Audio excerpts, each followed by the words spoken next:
오늘도 뜨거운 이슈 시원하게 풀어보겠습니다. 킹스맨 김민하 시사평론가 나오셨습니다. 안녕하십니까? 안녕하세요.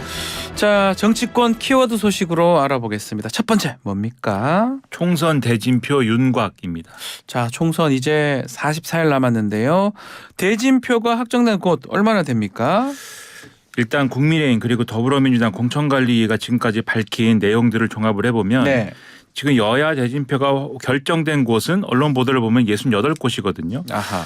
이게 이제 시도별로 보면은 뭐 서울이 15곳, 경기가 12곳 등등등 해서 쭉 이제 확정이 돼 있는데 근데 아직 뭐 이렇게 다 확정된 게 아닌 그렇죠. 상황이 아닙니까? 그래서 앞으로 확정될 게 많이 남았는데 중요한 건 좀 뒤에 나오지 않겠습니까? 우리가 뭐 콘서트 가도 중요한 가수는 뒤에 나오거든요. 네. 앞으로 지켜볼 대목이 많다 이렇게 말씀드리겠습니다. 그러면 우리 김민하 평론가 보는 격전지 지금까지 나온 이 대결 구도 중에 격전지 어디 꼽을 수 있을까요?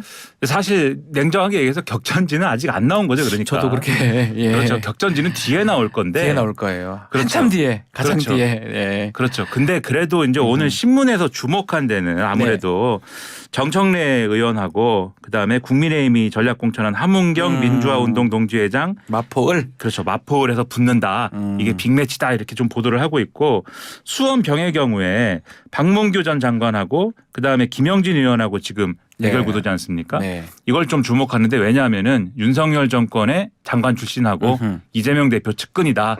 그래서 뭐 대리전 같은 거다. 이렇게 해서 좀 주목은 하는데 네. 말씀드렸다시피 중요한 거는 뒤에 나온다. 아직 본격전이 일어나지 않았다. 이렇게 짚어주셨고요. 자, 국민의힘에서는 어제 첫 경선 결과 발표가 됐는데 야, 현역 의원들이 눈에 많이 띕니다. 그렇습니다. 19개 지역구를 대상으로 이제 1차 경선 결과를 진행을 했는데 네. 뭐 정우택, 이종배, 박덕흠, 엄태영, 장동혁 등의 이 현역 의원들 5명이 승리를 했다. 그래서 상당히 오늘 그 신문에는 역시 현역 불패다 이런 평가들이 많이 나오고 있습니다. 자, 이 3선 이상 국민의힘 감산 기준도 있었잖아요. 현역들이 거의 뭐 많이 살아 돌아온 것 같거든요. 경선 어떻게 치러진 겁니까? 일단 이 현역들이 살아 돌아온 거에 대한 평가가 많이 있지만 말씀하신 대로 이제 그러면 경선이 어떻게 진행된 거냐 기준이 좀 궁금할 수가 있겠죠. 그렇죠. 일단 수도권하고 호남권, 충청권, 제주 그러니까 국민의힘이 좀 약세인 지역인 경우에는 당원 20% 일반 유권자 80% 그게 아니라 국민의힘이 좀 강세라고 평가되는 지역 서울 강남 3구나 강원권 영남권의 경우에는 네. 당원 50% 일반 유권자 50%의 이 여론조사로 진행이 됐거든요. 아하. 그러니까는 당이 강세인 곳은 당원 비율이 좀 더 높았던 곳인 것이고 그다음에 현역 평가를 해봤을 때 좀 점수가 낮았던 사람들 평가 하위자 그리고 동일 지역구 3선 이상 등등의 어떤 그런 여부에 따라서 현역 의원에 대해서 최대 35%의 감산이 이루어졌습니다. 네. 또 정치 신인이거나 또는 청년에 해당했을 경우에는 20%의 가산점을 적용하는 조항도 있었거든요. 근데 이거를 다 적용을 했는데도 지금 현역들이 대거 이 거의 다 경선에서는 살아온 것 같아요. 그렇죠. 예. 승리했다. 이렇게 결과가 나온 것이죠. 자, 그렇다면 현역 물갈이폭 국민의힘은 예상보다 적을 수 있다. 어떻게 전망합니까? 일단 이런 추세대로 가면은 경선 붙이는 지역은 대개 현역이 그래도 다 이기겠다 이렇게 볼 수 있는 거 아니겠습니까? 그렇죠. 그러다 보니까 언론에서는 뭐 감동이 없다 이렇게 막 평가를 하고 있는데 다만 그런 어떤 변수들은 있는 것 같습니다. 지금 현역인데도 불구하고 불출마하는 의원들이 있거든요. 그렇죠. 불출마 선언하는 의원들이 있는데 그런 경우에는 언론의 시각입니다만 이게 아무래도 어쨌든 신인을 좀 공천하고 싶고 물갈이를 하고 싶은 마음은 어쨌든 당 지도부에 있는데 경선을 해서는 현역이 다시 살아남을 것 같으니 현역 이길 수가 없으니까 신인이. 그렇죠. 좀 물밑에서 불출마라든지 이런 것들을 좀 설득하는 그런 기류도 있는 거 아니냐. 아하. 그런 해석도 있거든요. 예. 그래서 그렇게 해서 좀 물갈이가 이루어지는 지역이 얼마나 될까 많지는 않겠지만 네. 그것까지 고려해서 볼 필요는 있겠다. 이렇게 좀 얘기가 나오고 있습니다. 자, 이미 불출마한 현역들 몇몇 있지요. 자, 그리고 결선 투표 이루어지는 지역도 있나요? 그렇습니다. 결선 투표가 이루어지는데 네. 전현직 의원하고 당 지도부 이렇게 3파전이 이루어진다 이런 얘기가 나왔던 서울 양천구 갑의 경우에는 과반 이상 득표자가 없기 때문에 결선 투표가 이루어졌습니다. 탈락한 사람은 정미경 전 최고위원이었고요. 아하. 그래서 조수진 의원하고 구자룡 비대위원 간의 결선 투표가 진행이 되는 그런 상황이 됐고요. 네. 또 경기 광주 을에서도 조옥동 전 광주시장하고 황명주 전 광주을 당협위원장 간의 결선 투표가 진행이 되는 상황입니다. 자, 민주당도 추가 공천 결과를 발표를 했는데요. 자, 친명계가 또 많다는 분석이 있습니다. 그렇습니다. 대체적으로 친명 강세 이거는 이제 뭐 부정할 수가 없는 사실로 보이는데 네. 일단 7차 공천 심사 결과가 발표가 됐는데 정청래 서영교 최고위원 비롯해서 당대표 정무조정실장인 김영지 의원 등 이 친명계 현역 의원이 대부분 이 단수 공천을 받았다 이렇게 볼 수가 있겠고요. 지금 수석 대변인으로 친명계 지도부 일원으로 활동 중인데 문재인 정권에서 장관을 역임한 이력이 있는 권칠승 의원도 단수 공천에 포함이 됐습니다. 자, 이번에 친명 아닌 사람들도 있습니까? 그러면? 뭐 언론은 이렇게 얘기를 합니다. 네. 이 21개 선거구 가운데 17곳에서 현역 의원 단수구 추천이 최종 확정이 됐지만 이 가운데 비명계는 성남 수정구의 김태년 의원 그리고 전남 담양 한평 영광 장성의 이계호 의원 그리고 제주을의 김한규 의원 정도 이렇게 3명이 비명계다 이렇게 얘기를 하거든요. 예. 근데 이 3명이 비명계냐라는 기준에 대해서는 여러 가지 다른 평가도 있을 수가 있다. 반명, 비명, 친명, 완전 친명 뭐 여러 가지 얘기가 있는데 글쎄요. 또 이계호 의원도 뭐 사실 무슨 당직을 또 맡은 상황이잖아요. 그렇죠. 그래서 사실 이계호 의원이 이렇게 단수 공천 받은 거에 대해서는 또 언론에 보면 다른 해석도 있어요. 사실. 네. 이계호 의원이 과연 뭐 어떤 언론은 비명계다 이렇게 분류를 했지만 오히려 지금 말씀대로 당직을 받은 이력이 있기 때문에 이재명 대표의 속칭 이제 손을 탔기 때문에 네. 단수 공천 받은 거 아니냐 뭐 이런 얘기도 나온다. 이런 보도도 있거든요. 네. 좀 애매하다 이거는. 자, 또 경선 지역 발표도 있었네요. 그렇습니다. 광주 서구갑의 송갑석 의원은 조인철 전 광주시 문화경제부시장하고 경선을 치러야 되고요. 대전 대덕구 박영순 의원은 박정현 최고위원, 충북 청주 흥덕의 도정환 의원은 이현희 민주연구원 부원장, 경기 고양정의 이용호 의원은 김영한 전 경기도 의원하고 각각 경선 치르게 되는데 이분들은 대개 비명계 의원으로 평가가 되고 있습니다. 자, 민주당 같은 경우는 이제 이 임종석 전 실장, 비서실장 또 여전사 3인방으로 불리는 이현주, 추미애, 전현희 이 전 의원 이 공천이 지금 남아 있는 상황인데 이게 가장 뭐 핵심 같고요. 어떻게 전망합니까? 일단 소위 말하는 여전사 3인방의 경우에는 여러 지역구에 그동안 언급이 돼가지고 앞으로 어떻게 공천이 될지는 조금 더 지켜봐야 될 것 같습니다. 임종석 전 실장의 경우에는 그동안 공천이 쉽지 않다. 컷오프가 될 것이다. 뭐 오늘 내일 발표할 것이다. 네. 이런 보도들이 쭉 있었는데 이 지난주 말부터 해가지고 주말 거치면서 기류가 좀 바뀌는 것 같다라는 언론 보도가 있습니다. 그래서 이해찬 전 대표, 이해찬 전 총리의 경우에도 지금 이른바 이제 뭐 명문 정당 이런 얘기도 했는데 그러면 임종석 전 실장은 공천을 해야 되는 거 아니냐 이런 얘기도 있었고 해서 이런 부분들을 임종석 전 실장을 만약에 컷오프하거나 하면은 너무 파장이 크다 이런 주장이 있어서 임종석 전 실장을 공천하는 방향으로 가지 않겠느냐 아하. 이런 보도가 있는데 또 이해찬 전 대표가 그렇게 얘기했음에도 불구하고 이재명 대표가 지금 명확하게 얘기 안 하고 있기 때문에 그렇죠. 그것을 명확하게 또 확정할 수는 없는 단계다. 이런 보도도 있어요. 근데 어쨌든 기류가 좀 바뀐 거는 일부 사실인 것 같다. 그래서 이것도 앞으로 좀 지켜볼 문제다. 이렇게 얘기가 나오고 있습니다. 알겠습니다. 자, 정치권 소식 두 번째 키워드도 한번 볼까요? 이수진 대 개딸로 번진 민주 공천 논란입니다. 자, 민주당 공천 잡음 소식입니다. 자, 경선 배제, 컷오프 통보를 받은 후에 탈당한 이수진 의원, 뭐 이른바 그 강성 지지층 개딸이라고 알려진 그분들하고 전면전을 벌이고 있다. 이건 어떤 내용입니까? 지금 이제 이재명 대표 팬카페 제명인의 마을이 있지 않습니까? 이 제명인의 마을에 이제 글이 올라왔는데 이수진 의원한테 내가 문자를 보내봤더니 이런 답이 오더라. 뭐 이런 내용이에요. 문자를 이제 보낸 내용은 처음엔 이제 뭐 이수진 의원에게 뭐 위로도 보내고 뭐 이런 걸 보냈는데 너무 이수진 의원이 강하게 지금 컷오프에 대해서 반발하고 있으니까 좀 이제 언쟁 비슷하게 이제 간 거죠. 메시지 내용들이. 네. 그래서 언쟁이 되다 보니까 이수진 의원한테 이런 답이 돌아왔다는 겁니다.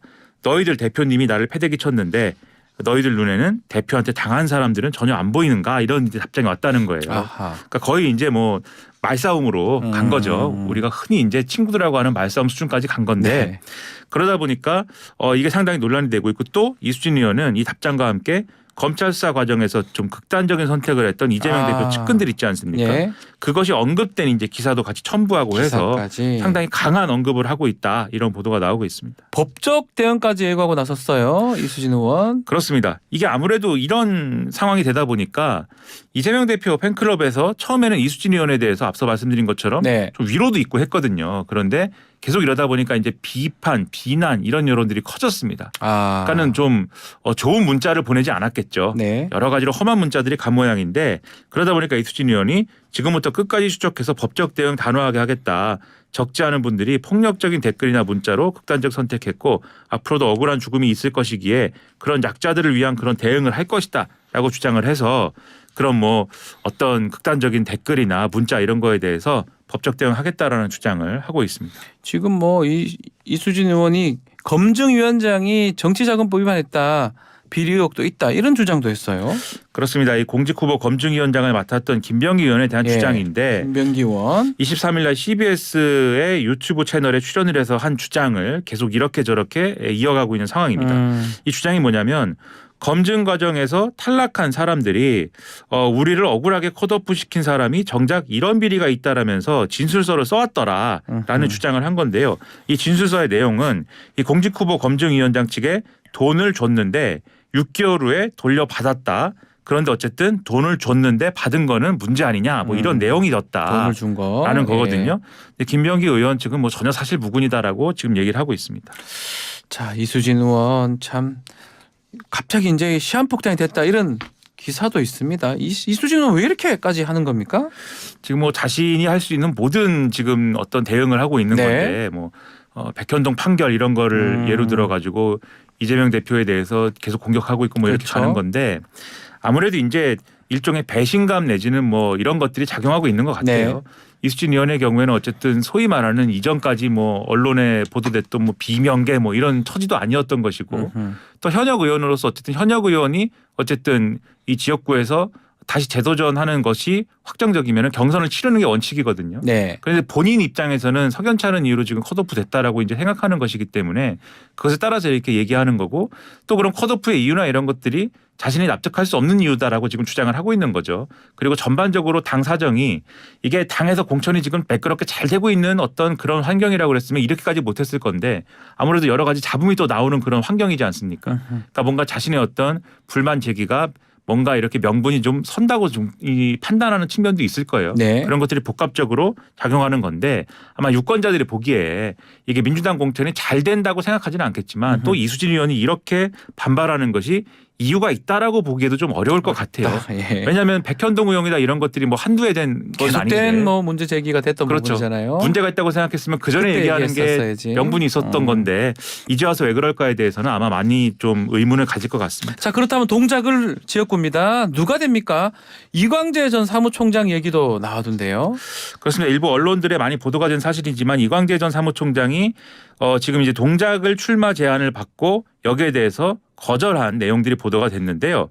그러니까 이광재 전 사무총장이 원래는 분당갑에 출마 제안을 받았고 네. 분당갑에서 지금 출마 지금 준비를 하고 있는 그런 상황인데 여기가 사실 이제 또 김지호 이재명 대표의 정무부실장 부실장이죠. 그렇습니다. 예. 이 준비하고 있고 경선을 요구하고 있는 지역구거든요. 그래서 여기에 상당히 좀 여러모로 좀 난감한 부분들이 있는 지역구인데 그런데 동작을에 또 출마를 요구하는 어떤 주장들이 있어서 여기에 대해서는 아니다. 나는 분당갑에 출마할 것이다라고 일축을 했다라는 내용입니다. 네. 근데 이게 왜 제한됐느냐에 대한 여러 가지 배경 설명들이 있는데 동작을에 지금 출마를 했으면 좋겠다라고 주장하는 분이 또 추미애 전 장관이 있는 거잖아요. 그렇죠. 근데 여기가 이제 또 지금 이수진 의원이 또 반발하고 있는 지역구이기도 하고 근데 이수진 의원의 컷오프하고 추미애 전 장관을 출마시킬 것이냐를 여론조사를 돌려보니까 그렇게까지 또 경쟁력이 강한 상황은 또 아니다라는 네. 것들이 일부 확인되면서 지금 여러모로 다른 대안을 모색하고 있는 과정에서 나온 얘기다. 이게 지금 보도의 내용이거든요. 네. 그래서 나경원 전 의원이 상당히 이 지역구에서는 강력하기 세다. 때문에 예. 그걸 좀 풀기 어려운 숙제로 민주당에게는 좀 안겨지는 것 같다. 이런 보도입니다. 자, 정치권 소식 마지막 키워드 뭡니까? 신장식 조국 신당 합류입니다. 최근 MBC 라디오 시사 프로그램에서 하차한 신장식 변호사 조국 신당의 영입 1호로 가는 겁니까? 그렇습니다. 이게 발표가 됐는데요. 네. 신장식 변호사가 이 자리에서 왜 조국 신당에 이제 합류하는 것인지에 대한 이유를 나름대로 밝혔습니다. 네. 윤석열 정권의 조기 종식을 위해서 가장 날카롭게 움직일 수 있는 정당이기 때문이다라고 주장을 했고요. 또 민주 진보 진영의 왼쪽 날개를 재건하기 위해서 이렇게 하는 거다라고도 주장을 했습니다. 자, 1호 인재가 상징성 있는 뭐 인재 아니겠습니까? 신장식 변호사 발탁한 이유가 뭡니까? 예상을 혹시 하셨습니까? 아, 예상이요? 예. 네, 이것은 예상을 전혀 못하셨군요. 못했다는 걸 못했는데 네, 왜 예상을 못했을까? 네, 저의 이제 인간관계에 대해서 조금 친하지 잘 알지 않습니까? 신장식 변호사? 아니었나 봅니다. 그 방송도 제가 한 걸로 제가 알고 있는데. 네, 아니었던 걸로. 네.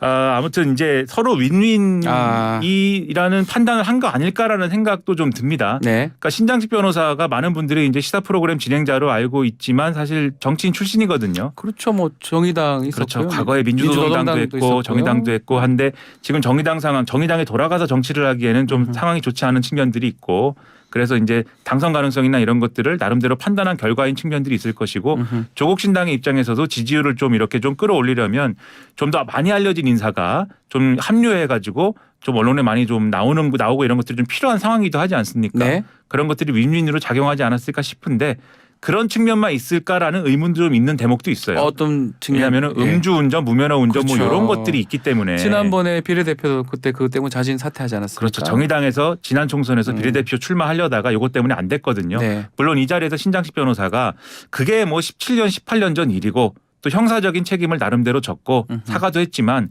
그것만으로 과연 이제 음주운전이나 이런 피해를 입은 분들의 마음 어루만질 수 있겠느냐 아닐 것이다. 앞으로 지켜봐달라는 메시지를 냈습니다만 네. 뭐 유권자들의 판단이 있지 않을까 싶습니다. 알겠습니다. 의료계 상황도 한번 살펴보겠습니다. 자, 어제 오후입니다. 대한의사협회 비대위가 긴급회의가 있었는데요. 별다른 진전은 없어 보입니다. 그렇습니다. 대한의사협회 비대위 긴급회의를 진행을 했지만 이 정부의 의과대학 정원 2,000명은 즉각 중단해야 된다. 이것이 결국 미래 세대의 부담으로 이어질 수 있다라면서 모든 수단과 방법을 동원해서 끝까지 저항하겠다라는 메시지를 다시 한번 확인했습니다. 대규모 집회를 예고했습니다. 3월 3일에 여의도에서 네. 전국 의사가 참여하는 집회 연다고 주장을 했는데 집회 신고 인원이 2만 명이라고 합니다. 지금 보니까 전공의가 지금 떠났는데 그 전임의들 펠로인가요? 전임의들이 원래 그 자리를 메꾸고 있었는데 이분들도 이탈하겠다. 다 떠나게 되면 어떻게 되는 겁니까? 그러게 말입니다. 지금 전임의와 남아있는 전공의 대부분이 1, 2주 안에 계약이 종료되기 때문에 네. 지금 예를 들면 업무 개시 명령이라든가 이런 것들로도 붙잡기 어려워지는 것이고 그러면 소위 말하는 지금 빅5 병원의 수술 가동률이 지금 한 50% 아래로 떨어지는 상황인데 네. 이게 더 아래로 떨어져서 거의 20% 10%까지 도달할 수도 있다라는 언론 보도가 있고요. 더군다나 일부 언론 보도에 의하면 인턴들 임용이 돼야 되는데 인턴들이 임용을 포기하는 사태까지 속출하고 있다. 상당한 위기를 또 겪을 수가 있다. 이런 지적이 나오고 있어서 상당히 문제입니다. 정부도 좀 지금 아직까지 강경한 입장입니다. 그렇습니다. 지금 대통령실은 네. 지금까지 소통과 문제 해결 의지가 부족했다라고 하는 의료계 주장 조목조금 반박하고 있고 세계 어느 나라에서도 의사들이 환자 목숨을 볼모로 이런 극단적 행동을 하는 것을 보지 못했다. 환자 곁을 지켜라. 이렇게 반박을 하고 있는 그런 상황이고요. 네. 마찬가지로 의대 증원 규모 2,000명 역시 그대로 유지하겠다라는 것은 변함이 없다. 이렇게 강조를 하고 있습니다. 전공의들이 이제 돌아오자는 가운데 의대 교수들의 움직임도 본격화되고 있습니다. 그렇습니다. 일단 의대 교수들은 중재하겠다 이렇게 주장을 하고 있는데요. 가장 먼저 비대위 꾸린 서울대 의대 교수협의회의 경우에는 이 정부와 전공의들이 만나서 신속하게 해결을 해야 된다. 이런 공감대를 형성하고 있고 예. 전국의과대학 교수협도 중재자 역할을 하겠다 이렇게 주장을 하고 있습니다. 그래서 이들이 지금 이제 대한의협이 지금 대표성을 가지고 이 문제를 풀지 못하고 있기 때문에 교수들이 일단 정부가 태도를 바꾸는 걸 전제로 해서 전공의들을 설득을 한번 해보겠다 이렇게는 얘기를 하고 있거든요. 네. 근데 앞서 말씀드렸듯이 정부가 태도를 바꿀 전망은 지금까지는 일단 없기 때문에 이 중재자 역할을 할 수 있을 거냐에 대해서는 아직까지는 좀 낙관하기는 어렵다 이렇게 봐야 될 것 같습니다. 알겠습니다. 킹스맨 여기서 마무리하겠습니다. 김민하 평론가 감사합니다. 고맙습니다.